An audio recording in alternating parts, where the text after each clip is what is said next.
नमस्कार। न जाने आजकल मेरी भविष्यवाणियाँ क्यों बिल्कुल सटीक निकल रही हैं। मैंने कुछ दिन पहले यानी कि 2 हफ्ते पहले ही बताया था कि पाकिस्तानी जो बलूचिस्तान से रिसोर्सेज़ ले जा रहे हैं यानी कि गैस और कोयला, इस पर हमला हो सकता है। मेरे पास इन्फॉर्मेशन थी और मैंने उस इन्फॉर्मेशन के बेसिस पे बोला, आज हुआ। वो देर रात हमला हुआ, इस हमले में पाकिस्तानी सैनिकों को नुकसान भी हुआ है, ये भी खबर है, कन्फर्म नहीं हो पा रही है अभी तक। मैं आपको बताता हूँ कहाँ हमला हुआ है। एक लोकेशन है पाकिस्तान के बलूचिस्तान में या बोलिए इंडिपेंडेंट बलूचिस्तान में कलात जिसका नाम है, कलात का अगर आप मैप देखें तो ये रहा, ये अफ़गानिस्तान के करीब ज़्यादा है और ईरान के करीब कम। अ, अफ़गानिस्तान और सिंध से बराबर दूरी है इसकी। ये बलूचिस्तान रीजन में आता है। ये कलात एक ऐसा एरिया है जिस पर पाकिस्तान ने ज़बरदस्ती कब्ज़ा किया था। कोई एक्सेशन नहीं साइन्ड है। प्रिंस ऑफ कलात थे, खानेट ऑफ कलात बोला जाता है उसको। वहाँ पर पाकिस्तान की आर्मी घुस गई थी। ये अपने आप को पाकिस्तान का हिस्सा नहीं मानते। बलूचिस्तान का मानते, पाकिस्तान का नहीं मानते। इस कलात में एक रिफाइनरी है, रिफाइनरी मतलब गैस फैसिलिटी, माफ़ी चाहूँगा अगर रिफाइनरी बोला मैंने। गैस फैसिलिटी है, जहाँ से गैस निकलती है। इसके लिए बोला था पाकिस्तान ने कि ये यहाँ से इसी कलात से, कलात का एक इलाका है वहाँ का, मैं उसका नाम भी बताऊँगा आपको। यहाँ से 1 trillion cubic feet of gas का प्रोडक्शन यहाँ से होगा।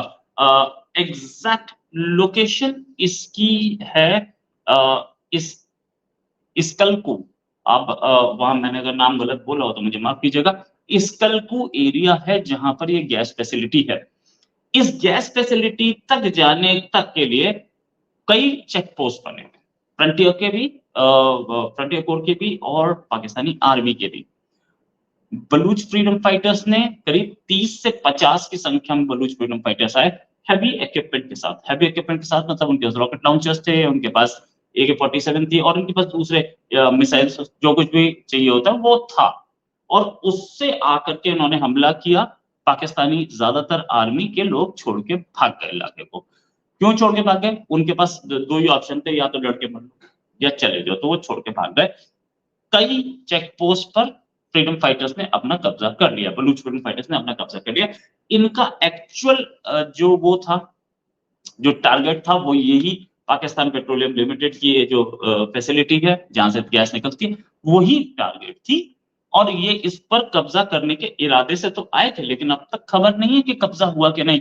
पाकिस्तानी सेना को कैजुअल्टी है, लेकिन ये कैजुअल्टी अभी कंफर्म नहीं हो गई क्योंकि बहुत प्रीमैच्योर है। ऐसा पता लग रहा है कि 19 पाकिस्तानी मिलिट्री के लोग जो है इसमें घायल हुए हैं और कैप्टन रैंक ऑफिसर और 2 और ऑफिसर्स इंजर्ड हैं। Captain rank officer. ये कहानी अभी तक क्लियर नहीं है कि कितने लोग इंजर्ड हैं। पाकिस्तानी आर्मी का अगर प्रेस रिलीज़ आएगी, वैसे तो पाकिस्तानी आर्मी ऐसे केसेस में प्रेस रिलीज़ देती नहीं है, लेकिन जब आएगी तो हमें तब पता चलेगा। कैजुअल्टीज़ हैं पाकिस्तानी साइड पे, ये मुझे बलूच फ्रीडम फाइटर्स ने बताया कि कैजुअल्टीज़ हैं, हमने देखा है वहाँ पे गोली लगते हुए और हमने जो हथगोले फेंके थे उससे लोग घायल होके नीचे गिरते हुए, कैजुअल्टीज़ हैं। अब कितनी हैं ये पता नहीं।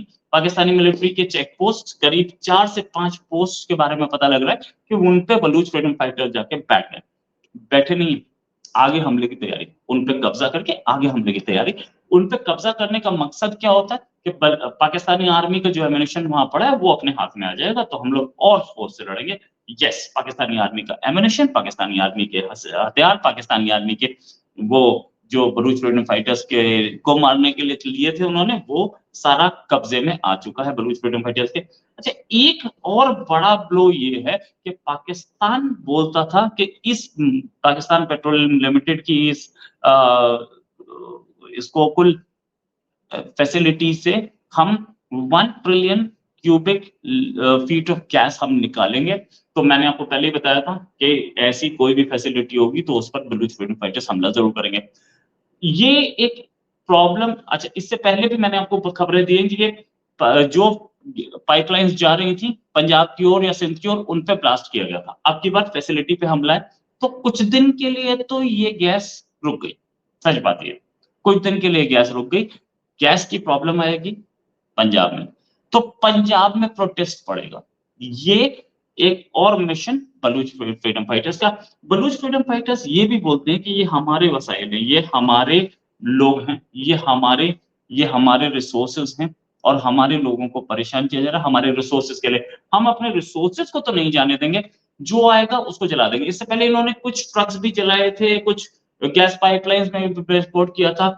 ये हमला बता के किया गया था, मतलब पहले बता दिया गया था कि हम हमला कर सकते हैं किसी भी फैसिलिटी पे, जहाँ से हमारी गैस चोरी की जा रही हो या हमारा पेट्रोलियम लिया है। मैंने खुद बताया था अपने ही इस पे, तो बलूच फ्रीडम फाइटर्स ने भी बताया हुआ था। ऑफ कोर्स मेरा प्रोग्राम देखती है ना पाकिस्तानी आर्मी, तो उन्हें पता होगा कि ऐसा हमला होने वाला है।